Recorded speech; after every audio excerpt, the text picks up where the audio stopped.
Tere tulemast, armas kuulaja, kuulama meie podcasti Farseilise mikrofon. Tänaseks meie külaliseks on Kristi Mumm, meie kooli õppejuht. Mina olen Kiur ja käin 6. C-klassist.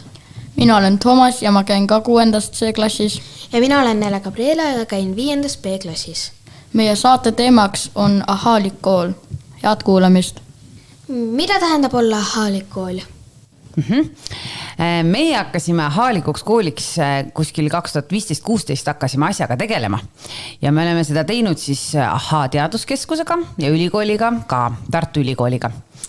Ja mis see tähendab, on see, et tegelikult me alguses tahtsimegi, et õpilastel see motivatsioon õppimisest tõuseks, et me rohkem saaksime õpilastele valikuid pakkuda, et oleks koostööst õppimist, et oleks uurimist ja võib-olla 2 olulist märksõna on veel ahaaliku kooli juures. Lisaks sellele valikainetele, millest pärast võib-olla ka juttu tuleb, on see õppija enesejuhtivuse toetamine. Et õpioskused, võib-olla olete oma tundideski kuulnud sõna õpistrateegia, on mõni isegi noogutab ja teine veel, väga lahe. Ja teine asi on siin see tõenduspõhisus. Mis see tähendab, on see, et kui me mingeid muutusi oma koolis teeme, siis me alati uurime seda, kas oli muutusest tolku või ei olnud. Aga miks käib iga õppeaasta alguses Ahaa meil külas? No Ahaa on meie väga lähedane partner ja koos Ahaa teaduskeskusega me ju ahaaliku kooli hakkasime ka looma. Me ise nüüd oleme juba iseseisvunud ja oskame asju edasi arendada, aga kuna nad on meie head sõbrad, siis loomulikult tuleb ühe ahaaliku kooli 1. septembrit ikka pauguga tähistada ja Ahaa külla kutsuda. Mis üldse on ahaalik kool? Mis ta üldse nagu sisult veel on, ja? No üks väga oluline asi, mis on kõigile võib-olla kõige lihtsamini hoomatav ja arusaadav, eriti õpilastele, on see, et me pakume valikaineid. Ma just täna tulen ühelt konverentsilt ja rääkisin sellest valikainete asjast, et seda tegelikult väga paljudes koolides ei ole. Väga vähestes põhikoolides on sellist asja. Ja meie koolis on, et 5. kuni 7. klassini, nagu teie praegu siin, õpitegi klassi ülestes valikainetes ja kuidas me need valikaineid lõime, oli see, et me küsisimegi õpilaste käest, mis teid huvitab, mis tüüpi ainet teid huvitavad. Ja siis me uurisime õpetajatelt, et mis on nende hobid ja vaatasime, kas need asjad lähevad kokku, et me saaksime luua ägedaid valikaineid. Ja nüüd me toome allapoole ka valikaineid.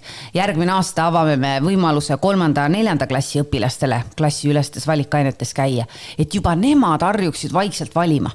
Sest kui sa lähed edasi õppima, on see siis näiteks Tartu rakendusliku kolledžisse, kutseharidusse või lähed gümnaasiumisse, ükskõik kuhu sa lähed, sa pead oskama valida. Ja meie tahame sind juba põhikoolis toetada, et sa suudaks valida, õpiksid ennast tundma ja sul toimuks selle 9 aasta jooksul päris palju taipamisi. Et see on üks väga oluline, võib-olla kõige hoomatavam asi valikainetes või nagu ahaalikus koolis. Ja teine asi on üldõpetus ja lõiming. Et võib-olla olete teie ka mõnes lõimingu projektis, on teil mõni lõimingu projekt olnud ainetes? Ja, väga lahe. Ja algklassis meil on üldõpetus, mis ongi põhinebki tegelikult kogu sellises lõimitud õppes.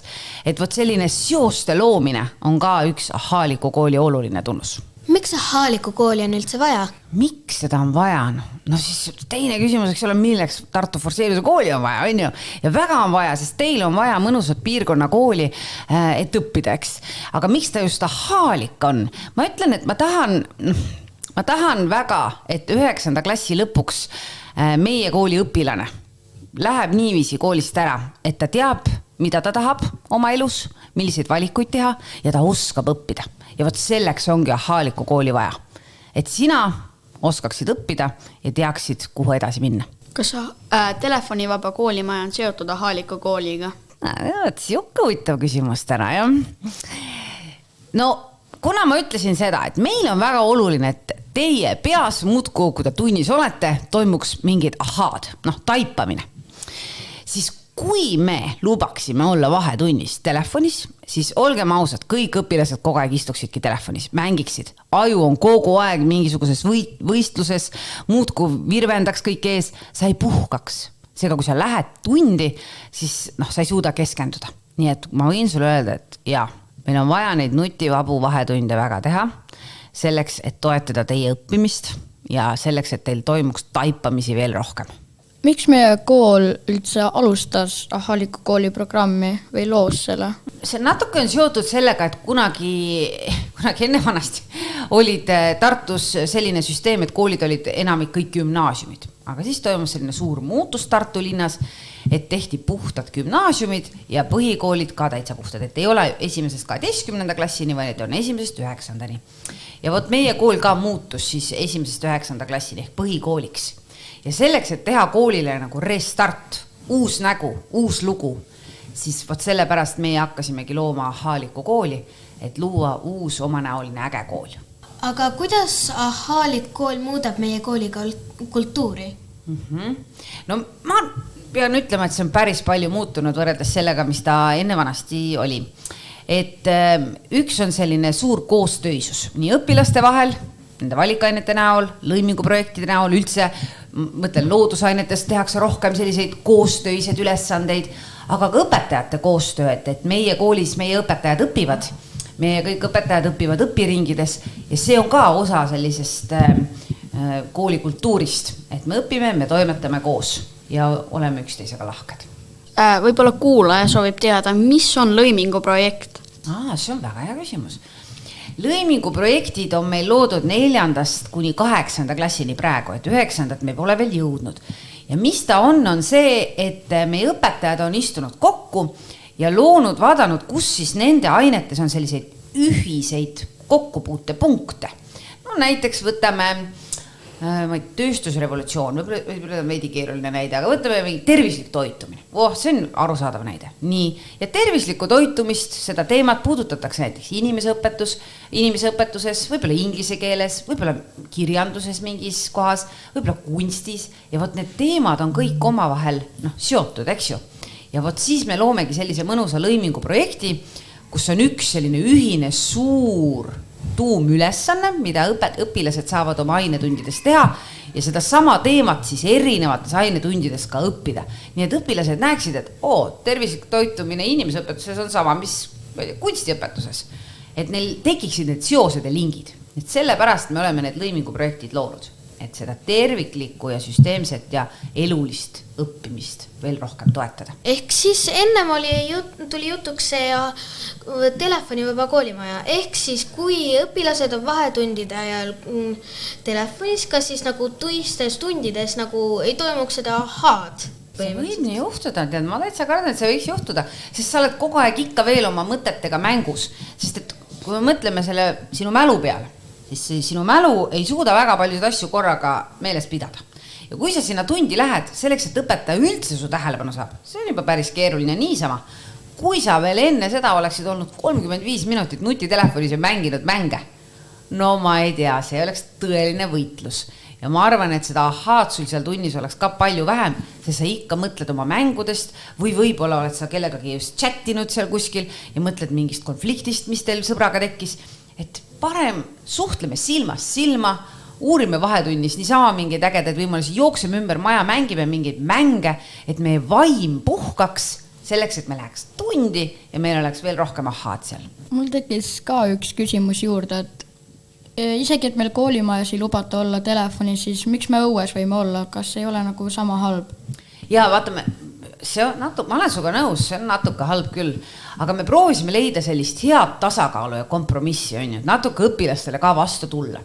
Ja kuna me väga tahame, et nad ikkagi läheks õue ja liiguks ka, siis meie väike lootus oli, et äkki kui telefonis võib õues olla, et siis ta vähemalt läheb õue, võib-olla liigub ka ja võib-olla avastab õues, et ma ei tahagi telefonis olla. Ma tahan hoopis mängida siin palliplatsil mingit palli või joosta niisama sõpradega.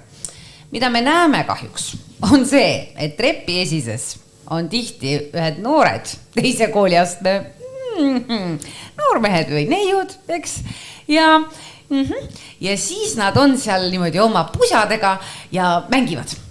Nii et selles mõttes on see hea tähelepanek, et see ei ole täitnud eesmärki.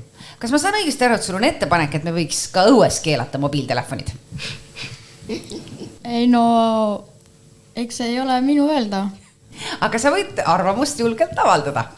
Võib küll, aga ma ei oska väga öelda. Eks vist peab siis hästi palju seda põhjendust tööd tegema, on ju, ja võib-olla veel mingeid tegevusi õue juurde looma, et praegu meie arendusjuht Signe tegeleb tema eestvedamisel ka, me tegeleme sellega, et saada siia kooli ette veel mingeid ägedaid asju.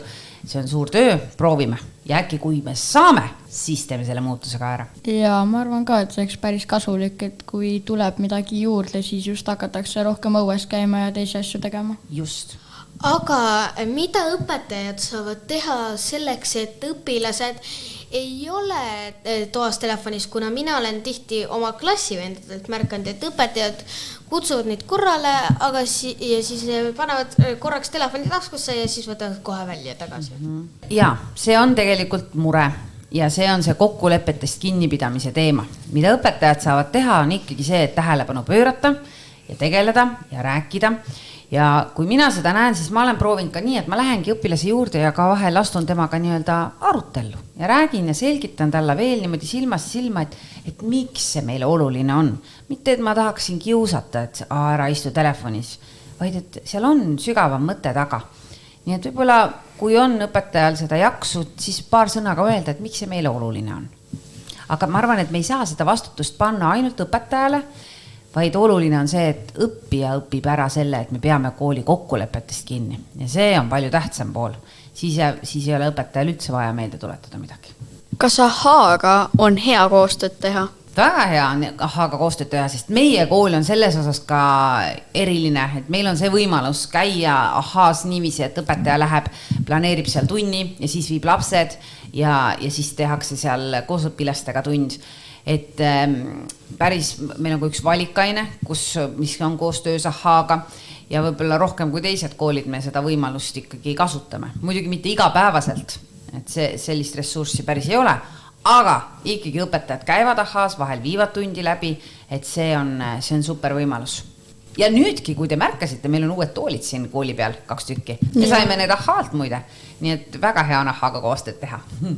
Eks see on jah päris hea, aga ma ka näen päris paljud nendega just lollitatakse, mitte ei istuta ega midagi siukest. No meie kooli üks väärtus on loovus, nii et ilmselgelt õpilased arendavad oma loovust sellega, on ju nii, et ega siis lollitamine paratamatult natukene käib ikkagi asja juurde ja eks see on siuke mäng, et kui see ei ole kellelegi ohtlik, tüli ei ole, keegi viga ei saa, siis ei ole vast probleemi, väga hullu.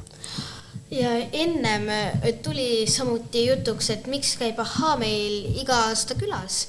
Et aga siis miks ta käib ainult aasta alguses, mitte ka kooli aasta lõpus suvel? Ahaa, ma tuleks ahhaa selle peale, jaa. Väga huvitav mõte. Tead, meil on tegelikult käinud ahhaaga siis, kui meil on see ahhaalik perepäev ja siis meil on alati ahhaa etendus. Et võt need on need 2 kohta, kus me oleme ahhaaga niimoodi kooli kutsunud. Aga miks mitte ka üks mõnus suvepauk teha? Kaalume, võtan mõtte kaasa teilt. Palun. Palun väga. Aitäh.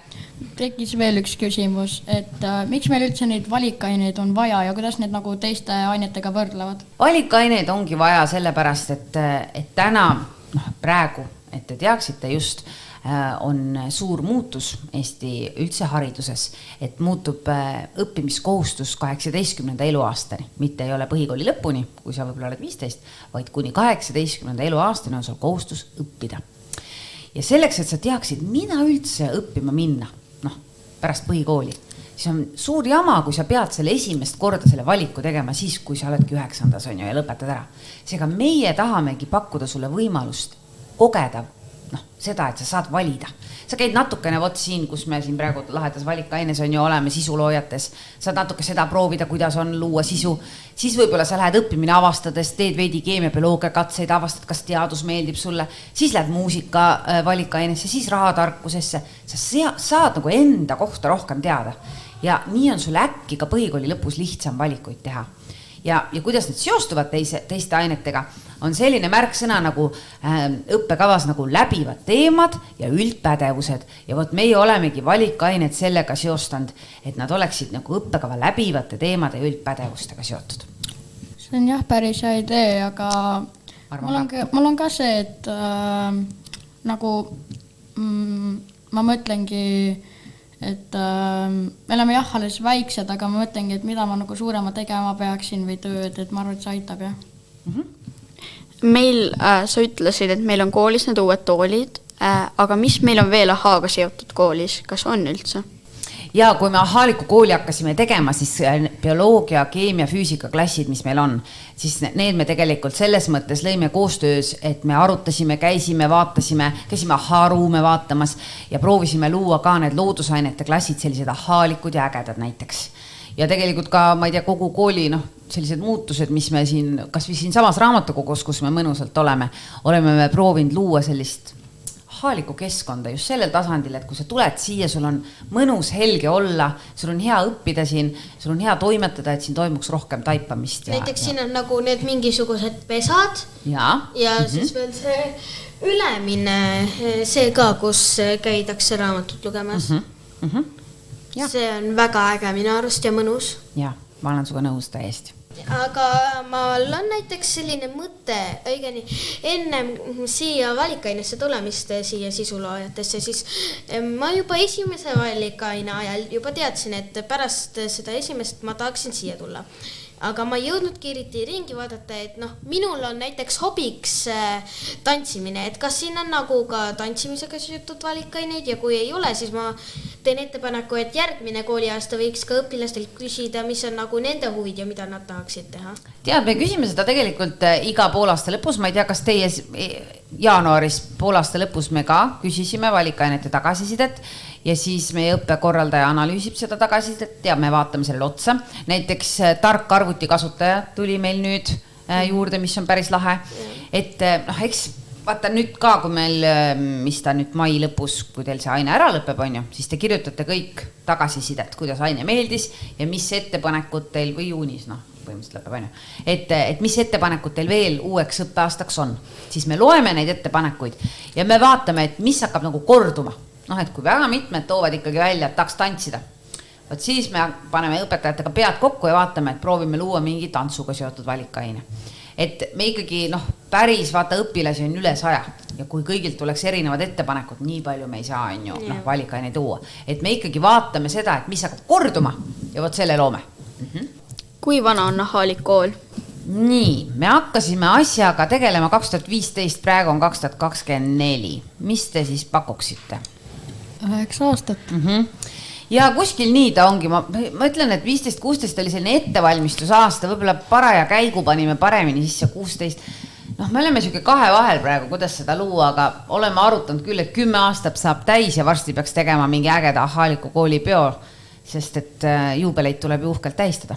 Üsna pikalt on siis see koolil see ahhaaliku programm olnud, aga kas te olete ka seda ahhaaliku kooli programmi näiteks kuidagi teinud nii, et teised koolid saaksid ka hakata seda kasutama? Jaa, meil käib koolis päris palju külalisi ja erinevad koolid tunnevad meie tegemiste vastu huvi ja meie õpetajad ja ma ise oleme käinud ka erinevates, ma ei tea, esinemistel, konverentsidel, kus rääkinud meie koolist ja sellest ahhaaliku kooli teemast, et selle vastu isegi Tartus Ilmatsalu kool vaikselt toimetab ja tahab seda luua ja Rakveres on üks kool, kes käis meilt mõtteid saamas ja Kohtla-Järvel, et neid koole üle Eesti on, kes tunnevad selle vastu huvi ja üldse meie tegemiste vastu. Ja tegelikult eelmine aasta äkki oli see, kui me saime ka Eestis Tallinna Ülikooli sellise haridusuuenduse auhinna selle tõttu, mis me teeme, nii ja me oleme ka Tartu linnalt saanud aasta haridustegu selle eest, et me ahhaaliku kooli teeme, et tegelikult sellist tunnustust ja märkamist on päris palju ja see on meie õpetajate ja õpilaste töö, see on äge. Ehk siis see on päris tähtis? See on päris tähtis, isegi ministeeriumi tasandil teatakse seda, et me teeme ahhaaliku kooli, jah. Aga siis, kui see ahhaalik kool alustas, 2015 oli seks, kas siis sina juba olid siin koolis õppejuht? Just siis me Jüriga hakkasimegi koos toimetama, et meie seda hakkasime nii-öelda eest vedama koos ülikooli ja koos teaduskeskusega Kas oli raske? Jaa. Aus vastus, et see ikka on raske, sest muutuste juhtimine on päris keeruline protsess, aga alla anda ei tohi ja koos tuleb minna. Ja teie ei andnudki alla ja näed, selline vahva kool meil. Just. Ja nii tulebki mõelda oma koolist, et see on üks vahva kool meil, sest et vahel on nii, et mis mulle muret teeb, et kui me õpilastena siin koolis õpime, siis meile tundub, et see on kõik tavaline ja see ei ole nii äge. Aga kui me vaatame vahel väljapoole ja käiksime võib-olla mujal veel, siis me saame aru, kui lahe meil tegelikult on. Ja tasub tänulik olla selle eest, mille nimel meie õpetajad toimetavad, et meie õpilastel oleks hea õppida. No väga hästi, tõmbame siis otsad kokku ja aitäh, et kuulasite meid lõpuni ja näeme teid järgmine kord. Aitäh tulemast, Kristi! Aitäh teile, väga lahedad vestluskaaslased. Aitäh selgitamast, mis on Ahaalikool. Me saime palju targemaks. Head aega! Head aega!